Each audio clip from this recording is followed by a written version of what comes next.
ഇത് നമ്മുടെ കർക്കിടക ചപ്പാണ്. അപ്പോൾ ഇതെന്ന് വെച്ചാൽ ഇപ്പം തിളപ്പിച്ചുകൊണ്ടിരിക്കുകയാണ് വെള്ളത്തിൽ. ഇതിൻ്റെ നീരെടുത്തിട്ടാണ് നമ്മൾ പായസം ആക്കുക. നമ്മുടെ ഇലയൊക്കെ തിളപ്പിച്ച് വെള്ളം നീരാക്കി ഔഷധ ഗുണം 18 എണ്ണം ഉണ്ട് എന്നാ പറയപ്പെടുന്നത്. ശർക്കരയാണ്. നമ്മളിത് പായസത്തിൽ ആക്കാൻ വേണ്ടിയിട്ട് ശർക്കര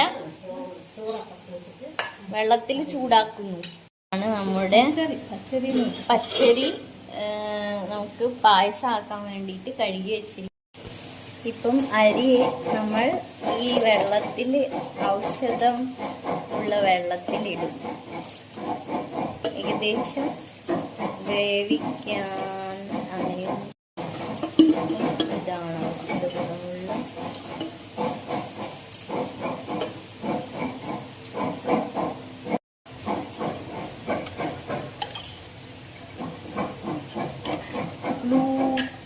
ഇത് ശരിക്കും നമുക്കൊരു മലേഷ്യയിലും ഇങ്ങനെ ആളുകൾ ഈ ഒരു കളറ് പിന്നെ ഗ്ലൂട്ടിനസ് റൈസ് എന്ന് പറഞ്ഞിട്ട് ആക്കും. ഏകദേശം അതേപോലെ ഉണ്ട് ഈ പായസം. ഞാൻ പെട്ടെന്ന് ഓർമ്മ. ഇതിന് ഉപ്പിടുക കുറച്ച്.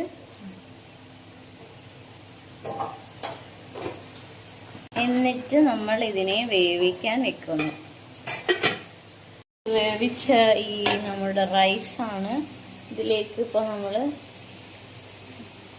ജാഗറി വാട്ടർ വെള്ളത്തിൻ്റെ വെള്ളം ഒഴിക്കുകയാണ്.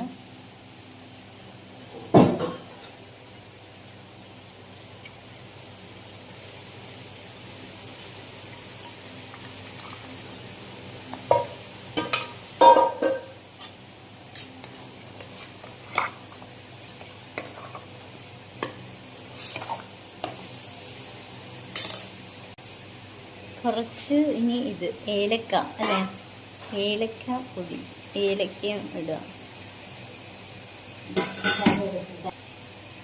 തേങ്ങ